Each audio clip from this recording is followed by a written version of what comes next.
Bonjour à tous. Aujourd'hui, nous sommes avec Sylvie Ferrer, députée LFI des Hautes-Pyrénées, pour parler du projet d'hôpital unique à Lannes, petite commune de 600 habitants. Donc, Sylvie, toi, tu es plutôt contre ce projet depuis le début. Qu'est-ce qui te rebute le plus à cette proposition ? En fait, je me suis positionnée ce projet un peu plus tard, en fait, au moment de la campagne donc de 2017, où j'étais candidate à l'élection des législatives. Sur ce projet d'hôpital unique sur la commune de Lannes, je me suis positionnée contre le fait déjà qu'il n'y ait pas eu de concertation de la population en amont de la décision. Parce qu'en fait, ce qui s'est passé, c'est que des élus ont décidé de valider ce nouvel hôpital public à Lannes. Alors au départ, je pense que la question du lieu s'est posée, mais il était question de remplacer en fait nos deux hôpitaux de proximité de Tarbes et de Lourdes par cet hôpital unique. Alors aujourd'hui, on a des hôpitaux de proximité, on en a à Tarbes, Lourdes, bien évidemment, mais on en a un aussi à Lannemezan, on en a à Vic à Bigorre, on en a à Bagnères de Bigorre. Donc tous ces hôpitaux aussi, ça correspond en fait à nos territoires de montagne. On a des vallées dans lesquelles en fait, les soins sont quand même assez compliqués.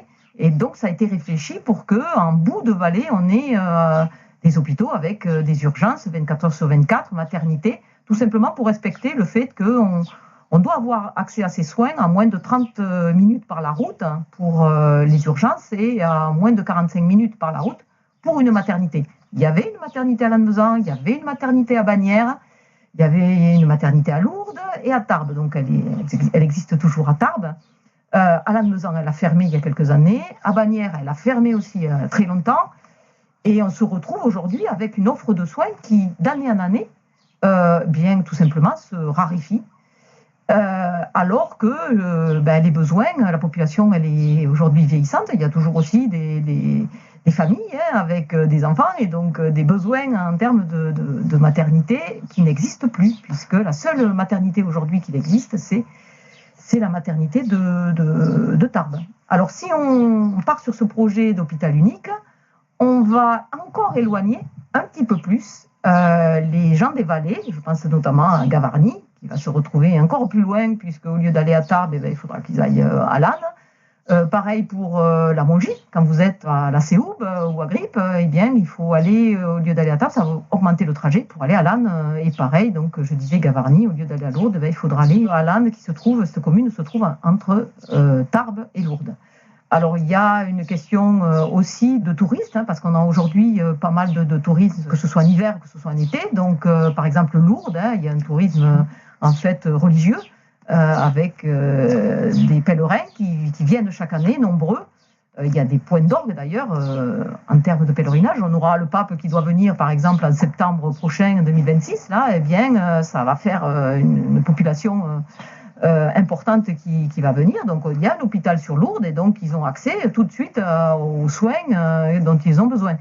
Le jour où l'hôpital sera à Lannes, la question se pose par rapport au transport aussi de tous ces malades. Aujourd'hui, on voit que, par exemple, on dérembourse de plus en plus le transport sanitaire. C'est ce qui a été proposé par la ministre Rist de dérembourser ou de mettre un reste à charge plus important pour ces transports-là. Donc, là où il n'y avait pas de besoin, il va y en avoir de nouveau. Donc, moi, je m'étais positionnée en 2022 aux élections législatives sur la réhabilitation des hôpitaux de Tarbes et des hôpitaux de Lourdes. Tout simplement parce que, en fait, on a tout à gagner à avoir deux hôpitaux dans chaque ville plutôt qu'un seul à la place. Et le progrès aurait été qu'on ait plutôt un troisième hôpital, en plus de développer la qualité de celui de Tarbes et de développer la qualité de celui de Lourdes, d'en avoir un nouveau. C'est ça le progrès en fait social. Oui. Aujourd'hui, c'est l'inverse. On nous remplace deux hôpitaux publics par un. Et le chantage, c'est de dire, voyez, ils dysfonctionnent de plus en plus, tout simplement parce qu'il n'y a pas la volonté politique aujourd'hui de les améliorer, pour dire vivement qu'il y ait celui de Lannes, parce qu'il sera plus moderne, plus attractif, etc. Mais aujourd'hui, ce qu'on voit, c'est que la politique de soins dans le pays, les politiques de soins dans le pays, elles se dégradent d'un budget à l'autre, puisque c'est des milliards chaque année en moins pour l'hôpital public. Et on voit des lits qui ferment, Et d'ailleurs, l'hôpital unique, il est prévu qu'il y ait moins de lits, puisqu'il y en aurait 60 en moins, avec beaucoup plus d'ambulatoires sur une population qui est vieillissante. Donc se pose aussi le problème de l'accueil après l'opération à la maison, avec aujourd'hui les infirmières libérales qui demandent à être revalorisées. On manque d'infirmières libérales, on manque d'auxiliaires de vie, de tous ces métiers essentiels. Et on manque aussi apparemment de médecins parce que on nous annonce qu'il y a 5000 patients sans médecin sur Tarbes, par exemple, et 2 blocs qui sont fermés 2 jours par semaine, 2 blocs d'opération, suite à un manque d'anesthésistes. Donc il y a vraiment déjà des infrastructures qui sont disponibles, mais pas exploitées à 100% dans les hôpitaux existants. Alors les déserts médicaux, c'est un problème national, mais en territoire rural, on est sur un département rural, voire hyper rural, notamment dans les vallées de montagne ou plus au nord du département, où la question des déserts médicaux se pose de façon prégnante. Oui. Où il y a moi je pense par exemple à Pouillastruc, où il y a de la perte des médecins qui étaient présents jusqu'à il n'y a pas très longtemps, laisse aussi des habitants sans médecin généraliste. Donc, que va-t-on faire ces prochaines années en termes de déserts médicaux ? Aujourd'hui, la loi qui avait été que j'ai co-signée pour justement en finir avec les déserts médicaux, elle est pour l'instant coincée au Sénat parce que, les quelques articles qui permettraient d'améliorer notamment l'installation, de mettre quelques restrictions sur la liberté d'installation, qui sont vraiment minimes, sont refusées par les sénateurs. Et on sait qu'aujourd'hui, le Sénat est majoritairement quand même à droite. Donc cette loi, ils n'en veulent pas et on n'arrive pas à la mettre à l'ordre du jour. Elle a été votée à l'unanimité à l'Assemblée nationale et aujourd'hui, elle est bloquée au Sénat. Donc on n'en sort pas de ces déserts médicaux et aujourd'hui, on sait que c'est important déjà, par rapport à la prévention, de prendre en charge les personnes le plus tôt possible. Et puis en plus, je pense qu'il est important de préciser qu'en montagne, il est difficile de se déplacer aussi facilement que dans un département un petit peu plus plat, comme partout en France ailleurs, et que du coup, forcément, d'éloigner des grandes villes un hôpital, ça fait consommer plus de carburant et ça rallonge aussi les délais de prise en charge de certaines pathologies qui peuvent être assez critique en rallongeant ces temps-là. Oui, c'est ce que je disais au début, c'est-à-dire que pour moi, c'est pas un progrès de remplacer 2 hôpitaux publics par un seul. On aurait dû déjà avoir les éléments par rapport à différents scénarios, c'est-à-dire la réhabilitation des 2 hôpitaux, combien ça coûte, qu'est-ce qu'on peut faire, le coût, et le coût d'un hôpital neuf, sur un terrain, qui va aussi impacter au niveau du sol, savoir si on n'aurait pas pu éviter de faire cette nouvelle construction, parce qu'il va falloir aussi tous les réseaux, les routes, les parkings, etc. Donc on va artificialiser beaucoup en termes de terres agricoles. Est-ce qu'on n'aurait pas pu faire autrement, donc éviter cette nouvelle construction, plutôt que de passer directement à la construction d'un nouvel hôpital d'œufs et à la compensation aussi de ces terres qui vont être artificialisées. Voilà. Parce qu'aujourd'hui, il existe des endroits qui ont été proposés aussi dans le cadre de ce projet, comme des endroits en friche à Séméac ou à Ibos, et je crois que ces propositions-là n'ont pas du tout été retenues dans les scénarios envisageables. Exactement, ce sont des scénarios qui n'ont pas été retenus. On aurait pu aussi trouver un terrain sur Tarbes et réfléchir à un hôpital, si c'était nécessaire, un hôpital neuf sur Tarbes. Mais aujourd'hui, alors qu'on est on le voit, des questions qui se posent en termes d'artificialisation du sol, puisqu'on s'engage aussi avec la loi ZAN à baisser notre artificialisation des sols, à réfléchir certainement de façon plus approfondie à la réhabilitation. Et ça, on n'a pas eu les éléments, alors que c'est des questions qui ont été posées aux porteurs de projets. On n'a pas eu des éléments pour pouvoir comparer. Et on n'a jamais eu non plus, en amont, de débat public, de convention, je dirais, citoyenne au niveau départemental sur l'offre de soins qu'on voulait pour les habitants, les habitantes et au-delà, on a parlé des touristes, parce que c'est un coût, c'est des finances publiques et donc c'est de l'argent qui vient de l'ensemble des citoyennes et des citoyens et donc ils ont le droit aussi de donner leur avis. Et aujourd'hui, il y a quand même une pétition qui circule qui a rassemblé 28 000 personnes qui s'opposent à ce projet d'hôpital unique. Donc si ces personnes s'opposent à voir disparaître notamment leur hôpital, soit à Tarbes, soit à Lourdes, c'est qu'il y a des raisons. Et finalement, ces raisons, elles n'ont pas été entendues par les décideurs du département. En plus, on entend souvent le gouvernement parler d'austérité et c'est vrai que je pense aussi comme toi qu'une rénovation, une réhabilitation des hôpitaux déjà existants est quand même moins coûteuse que faire un hôpital tout neuf annoncé à un prix très important. C'est-à-dire qu'en fait, la question du coût, alors aujourd'hui on parle autour de 300 millions d'euros, alors ça sera certainement beaucoup plus, parce qu'en fait on le voit que dans tous les grands projets, ça il y a des études qui le montrent, on peut multiplier par 2, voire par 3 le coût à la fin, parce qu'il y a des choses qui vont devoir être réfléchies. On a vu avec la canicule qu'il faut absolument prévoir des établissements qui protègent les usagers. On voit des chambres actuellement avec 28 degrés, voire plus, des maternités avec 30 degrés. Ça, c'est plus possible de voir des situations pareilles. Les gens doivent être protégés quand ils sont à l'hôpital, et notamment du froid et de la canicule. Donc l'établissement a besoin de prendre en compte, notamment par les matériaux, mais aussi par des protections, que ce soit la climatisation, pour les chambres notamment, je pense à celles qui sont exposées au sud, ça doit être absolument pris en compte. Et aujourd'hui, ça n'est pas le cas. Pareil pour le photovoltaïque.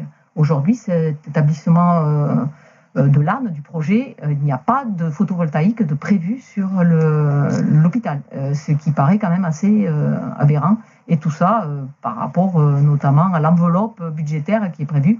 Et c'est vraiment dommage qu'on ait rogné sur quelque chose qui, pour l'avenir, notamment dans la transition énergétique, nous demande justement de prioriser ce type d'énergie. Ouais, de conception. Et j'ai entendu dire aussi qu'ils avaient prévu un chauffage au bois pour cet établissement.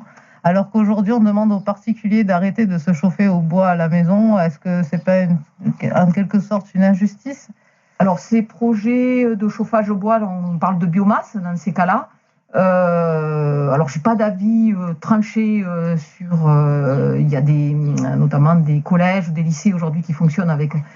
si on utilise... Le bois, c'est une énergie renouvelable. Donc, si on l'utilise de façon à ce que on ne prenne pas plus à la nature que ce qu'elle peut reconstituer, c'est une énergie renouvelable, le bois.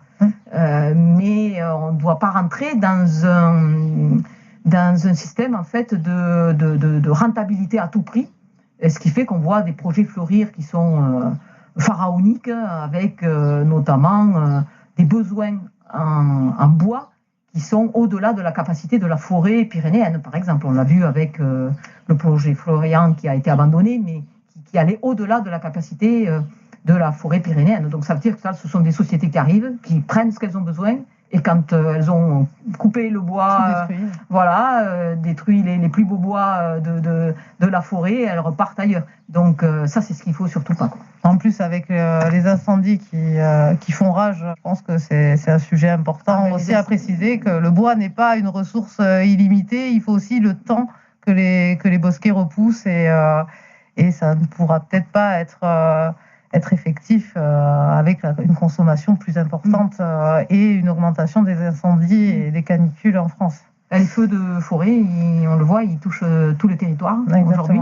Ça ne s'arrête pas en fait au sud-est de la France, ça gagne jusqu'au nord-est, on a vu, en Moselle, avec des risques de feu aussi, la Fontainebleau, la forêt de Fontainebleau, Gironde, avec malheureusement des décès de pompiers, des personnes blessées, des personnes qui se retrouvent sans maison, brûlées du jour au lendemain. Donc tout ça c'est dramatique, et ça nous demande en effet de revoir la politique forestière avec de nouvelles lois et la prise en compte aussi des assurances pour les personnes qui se retrouvent sans domicile. Donc maintenant, je te propose de parler un peu de la circulation sur place et du parking.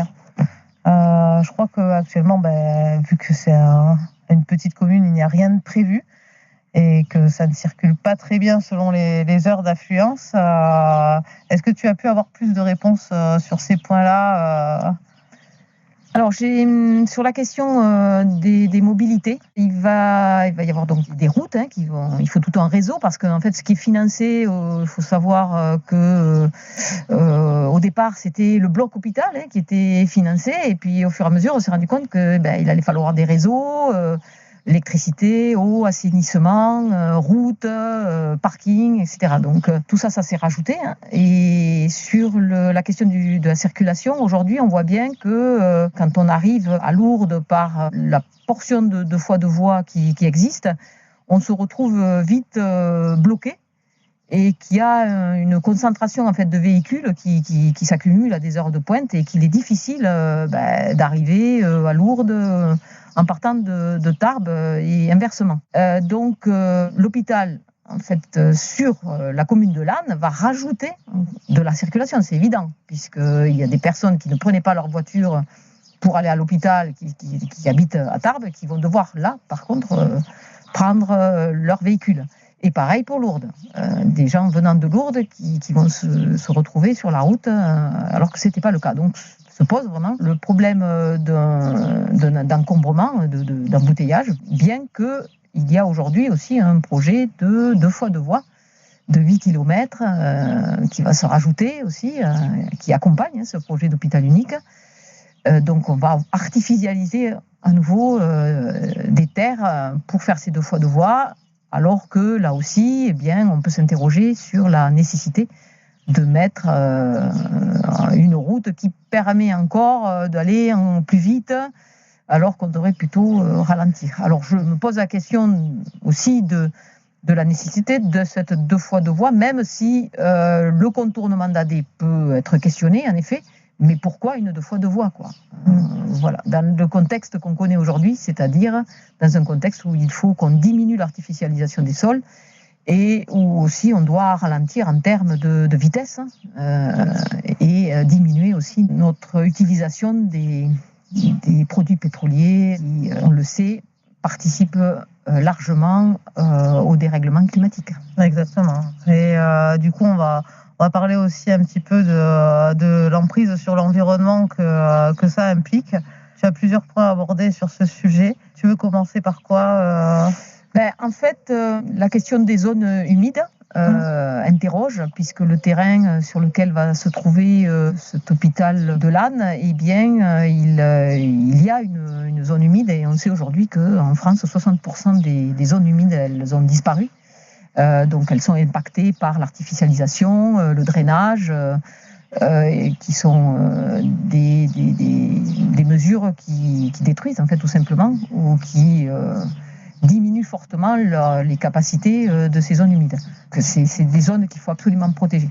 Les zones humides, ce sont des zones qui sont très importantes pour le cycle de l'eau.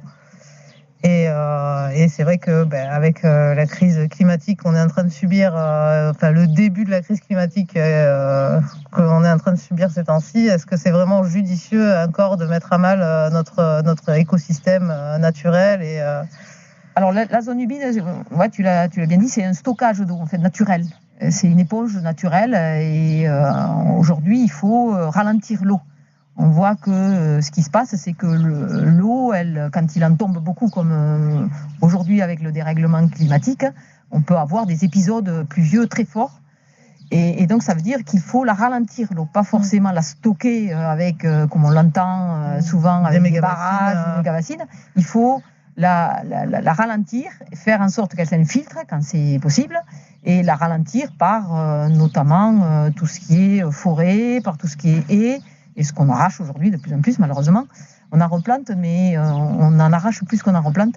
Et notamment les zones humides qui sont, et des prairies, revenir à l'élevage aussi, à l'herbe. Enfin, voilà, il nous faut des prairies qui sont des stockages de carbone et d'eau qui sont énormes et parce très importants. À la base, la planète est quand même bien conçu et s'autoréguler très bien avant qu'on vienne tout saccager par notre méga industrialisation. En termes de biodiversité, les 4 fléaux contre la biodiversité, c'est l'artificialisation des sols, c'est la pollution, c'est le dérèglement climatique et c'est tout ce qui est espèces invasives. Voilà. Donc ça c'est vraiment les 4 fléaux et l'artificialisation c'est vraiment quelque chose. Donc d'où on revient vraiment au début de ce qu'on disait, le fait de vraiment analyser le besoin et se dire est-ce qu'on n'aurait pas pu réhabiliter, rénover l'existant.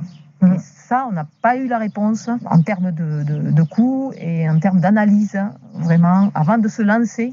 Alors moi, si on arrive vraiment à me prouver que la réhabilitation ne peut pas se faire, j'aurais dit, oui, en effet, on va construire peut-être un nouvel hôpital. Il faut passer par là, mais peut-être aussi le terrain qui a été choisi n'était peut-être pas forcément le bon. Et là aussi, la question de l'endroit se posait aussi. Peut-être on aurait pu éviter d'artificialiser comme ça une zone humide, alors qu'on a peut-être d'autres terrains qui sont déjà...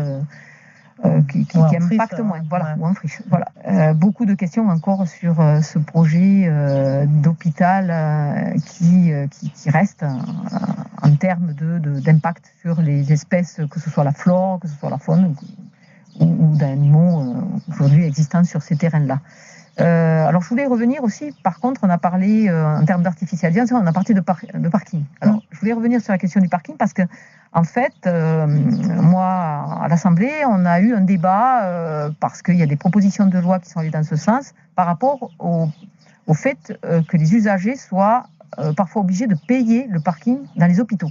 Ça revient assez régulièrement et d'ailleurs la défenseur des droits a alerté sur ce sujet-là. Parce que c'est pas normal que quand on a besoin d'aller à l'hôpital, soit voir là des proches ou de la famille, ou qu'on est hospitalisé soi-même, et qu'on laisse sa voiture sur le parking de l'hôpital, on soit obligé à la fin de payer une ardoise qui parfois peut monter assez rapidement. Puis tout simplement, c'est un service public, ça doit rester un service public, et comme on l'a dit, c'est un hôpital qui va se retrouver à l'extérieur de Tarbes et à l'extérieur de Lourdes, au milieu, là, dans la campagne. Donc ça veut dire que quand on y va, eh bien, soit on peut prendre peut-être les transports en commun, il faudra voir comment c'est organisé, soit son vélo, mais quand même beaucoup de gens encore prennent la voiture. On va rajouter encore de la circulation et donc des gaz à effet de serre, voilà, qui viennent se rajouter à ceux qui existent déjà. Donc, et en plus, si les gens doivent payer pour se garer, ça va rendre quand même le coût de la santé de plus en plus cher. Après, on s'étonne de moins en moins de voir de moins en moins de gens se soigner aussi. Donc ça, par rapport à ces difficultés. Ouais. Voilà, c'est une question qui reste à poser aux porteurs de projets sur ce qu'ils envisagent. Et on voit aujourd'hui des endroits où le parking, pendant plusieurs années, est resté accessible, gratuit. Et puis là, du jour au lendemain, des barrières sont posées. La direction de l'hôpital décide de donner la gestion à des sociétés privées du parking. Ça devient payant. Et c'est là que les usagers, en fait, reviennent vers des associations de consommateurs, etc. Et se montent en collectif pour s'opposer à ces parkings payants, à juste titre. Ça, je comprends. Donc après, on va finir un peu cette interview en parlant de la vraie demande que tu amènes aujourd'hui, c'est-à-dire que tu aimerais que les gens comprennent bien les enjeux de cette enquête et n'hésitent pas à contribuer, à donc participer et mettre des remarques vis-à-vis de ce projet à venir. Donc, par exemple, moi, en tant que particulier, comment je peux contribuer, participer à cette enquête et donner mon avis Alors, tu as raison, il faut donner son avis. Il y a 231 000 habitants sur les Hautes-Pyrénées. Il y a aussi, rien que sur Tarbes et Lourdes, c'est 120 000 habitants. Il y a aussi près de 5 millions chaque année de pèlerins et de personnes, de touristes qui viennent à Lourdes. Donc, vous voyez que ça ne concerne pas uniquement les habitants du département. On peut contribuer en fait de partout en France. Et il faut le faire. Les commissaires enquêteurs sont là pour analyser en fait les avis, les contributions. Alors, ce qui est recommandé, c'est de donner son avis par thème et de mettre plusieurs contributions, soit essayer de plutôt cibler sur des axes, que ce soit économique, environnemental, démocratique aussi, et sur des sujets parfois bien précis. J'ai parlé tout à l'heure des parkings. Ça peut être une question à poser sur la question des parkings. Il peut y avoir des questions autour économiques, donc autour du coût, autour aussi de l'impact sur la biodiversité, sur les zones humides, etc. Donc à chaque fois, ce sont des questions bien précises. Et les commissaires enquêteurs, quand ils n'ont pas de réponse eux-mêmes, ils vont voir les porteurs de projet, le maître d'ouvrage, pour leur poser la question. Et en général, ils reviennent avec leur réponse. Après, je pense qu'aussi, il y a pas mal de gens qui se demandent est-ce qu'il faut être expert d'un domaine pour écrire une contribution ou n'importe qui peut le faire? Tout le monde, oui, tout à fait. Il n'y a pas de sachants d'un côté et de gens qui devraient écouter ce que disent les autres. Donc chacun a son avis puisque c'est la politique de soins sur le département et que ça va concerner beaucoup de monde sur les Hautes-Pyrénées. Alors, c'est très... Bon, voilà, il y a une démarche à faire. Soit vous pouvez vous rendre sur les sites de l'Anne, puisqu'à la mairie, il y aura une permanence le 28 août. Il y aura aussi une prochaine permanence à Tarbes. Alors là, ça sera à l'Office du tourisme le 10 septembre. À Lourdes, pareil à la mairie, le 16 septembre. Et de nouveau à l'Anne, à la mairie, le dernier jour de la consultation, le 25 septembre, à la mairie. Alors tout ça, c'est à retrouver sur la plateforme, mais on va vous mettre les liens avec les horaires précis. Certains sont l'après-midi et le matin, et d'autres sont que l'après-midi. Donc vous pourrez retrouver tous les horaires. Lors de ces permanences, vous retrouvez tous les dossiers de façon imprimée, donc consultable sur place. Vous pouvez donc mettre vos contributions aussi lors de ces permanences sur un cahier. Vous n'êtes pas obligé de le faire de façon numérique, vous pouvez le faire de façon écrite sur place. Ça, c'est en fonction des moyens de déplacement, de mobilité de chacun. Voilà, donc de façon numérique, c'est aussi tout à fait accessible et on vous met les liens sur la description. Sur la description, voilà. Je l'ai dit.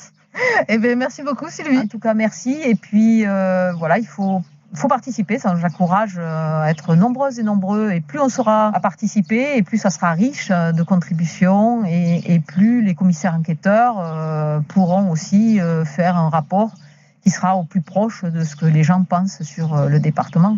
Et comme je vous l'ai dit, on n'a malheureusement pas eu en amont de ce projet suffisamment de consultation des citoyens. Et donc là, c'est encore l'occasion, en plus de la Commission nationale du débat public qui a eu lieu, mais un peu tard, d'apporter votre avis sur quelque chose qui va impacter la politique de soins sur le département. Je vous encourage vivement à y participer.